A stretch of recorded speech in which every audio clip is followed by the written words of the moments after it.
ನಮಸ್ಕಾರ ಗುರು, ಎಲ್ಲ ಹೇಗಿದ್ದೀರಾ? ಎಲ್ಲರೂ ಚೆನ್ನಾಗಿದ್ದೀರಾ ಅನ್ಕೊಂಡಿದ್ದೀನಿ. ಯಾರ್ಯಾರು ಈ ವಿಡಿಯೋ ನೋಡ್ಕೊತಾ ಇದ್ದೀರಾ ಎಲ್ಲರೂ ಸಬ್ಸ್ಕ್ರೈಬ್ ಮಾಡ್ಕೊಳ್ಳಿ ಬೇಗ ಬೇಗ. ಸೊ ಇದೇ ನಿಮ್ಮ ವಿ ಕೆ ಕನ್ನಡಿಗ ಚಾನಲ್ಗೆ ಎಲ್ಲ 700 ಫ್ಯಾಮಿಲಿ ಸಬ್ಸ್ಕ್ರೈಬರ್ಸ್ ಆಗಿದ್ದಾರೆ.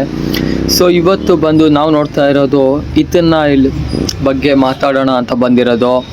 ಸೊ ಇಥನಾಯಿಲ್ ಬಗ್ಗೆ ಮಾತಾಡೋಣ ಬನ್ನಿ ಸ್ನೇಹಿತರೆ. ಭಾರತದಲ್ಲಿ ಈಗ E85 ಮತ್ತು E100 ಎಥನಾಯಿಲ್ ಫ್ಯೂಯಲ್ ಬಗ್ಗೆ ತುಂಬ ಚರ್ಚೆ ನಡೀತಿದೆ.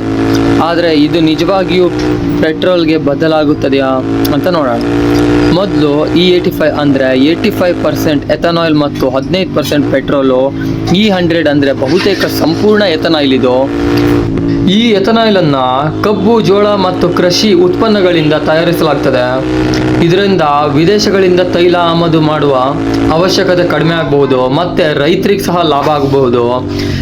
ಆದರೆ ಒಂದು ಮುಖ್ಯ ವಿಷಯ ಏನಪ್ಪ ಅಂತ ಅಂದರೆ E85 ಮತ್ತು E100 ಅನ್ನು ಎಲ್ಲ ಬೈಕ್ಗಳು ಮತ್ತು ಕಾರ್ಗಳು ಹಾಕಲು ಆಗುವುದಿಲ್ಲ. ಆದರೆ ಫ್ಯೂಲ್ ಮತ್ತು ಫ್ಯೂಲೆಕ್ಸ್ ಫ್ಯೂಲ್ ವೆಹಿಕಲ್ ಅಥವಾ FFV ಅಂತ ತಂತ್ರಜ್ಞಾನ ಇರಬೇಕು. ಸಾಮಾನ್ಯವಾಗಿ ಪೆಟ್ರೋಲ್ ಬೈಕ್ಗಳಿಗಿದೆ ಅಲ್ಲ, E85 ಹಾಕಿದ್ರೆ ಫ್ಯೂಯಲ್ ಲೈನ್, ರಬ್ಬರ್ ಸೀಲ್ ಮತ್ತು ಇಂಜೆಕ್ಟರ್ ಮತ್ತು ಇಂಜನ್ ಭಾಗಗಳಿಗೆ ಹಾನಿಯಾಗುವ ಸಾಧ್ಯತೆ ಕೂಡ ಇದೆ. ಹಾಗೇನೆ ಇನ್ನೊಂದು ವಿಷಯ ಏನಪ್ಪಾ ಅಂತ ಅಂದ್ರೆ ಎಥನಾಯಿಲ್ ಪೆಟ್ರೋಲ್ಗಿಂತ ಕಡಿಮೆ ಎನರ್ಜಿ ಹೊಂದಿರಬಹುದಾ ಅಂತ, ಮೈಲೇಜ್ ಸ್ವಲ್ಪ ಕಡಿಮೆ ಆಗ್ಬೋದಾ ಅಂತ, ಆದರೆ ಬೆಲೆ ಕಡಿಮೆ ಇರುವ ಸಾಧ್ಯತೆ ಇದೆ. ಹಾಗಾದ್ರೆ ನಿಮ್ಮ ಅಭಿಪ್ರಾಯ ಏನು? E85 ಮತ್ತು E100 ಭಾರತದಲ್ಲಿ ಭವಿಷ್ಯದಲ್ಲಿ ಇಂಧನ ಆಗ್ತದೆಯಾ?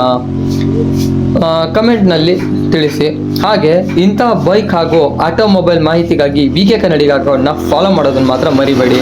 ಹಾಗೇನೆ ಇದನ್ನ ನಿಮ್ಮ ಫ್ರೆಂಡ್ಸ್ಗಳಿಗೂ ಶೇರ್ ಮಾಡಿ, ಹಾಗೇನೆ ಲೈಕ್ ಮಾಡಿ ಗೈಸ್, ಸಪೋರ್ಟ್ ಮಾಡಿ VK ಕನ್ನಡಿಗ ಅಕೌಂಟ್ನ. ಹಾಗೆ ಇಂಥದ್ದೇ ಒಂದೊಂದು ಒಳ್ಳೊಳ್ಳೆ ಕಂಟೆಂಟ್ ಕೊಡ್ತಾ ಇದ್ದೀನಿ. ಮೊದಲು ಹೋಗಿ ಸಬ್ಸ್ಕ್ರೈಬ್ ಮಾಡ್ಕೊಳ್ಳಿ ಗೈಸ್. ಬಾಯ್.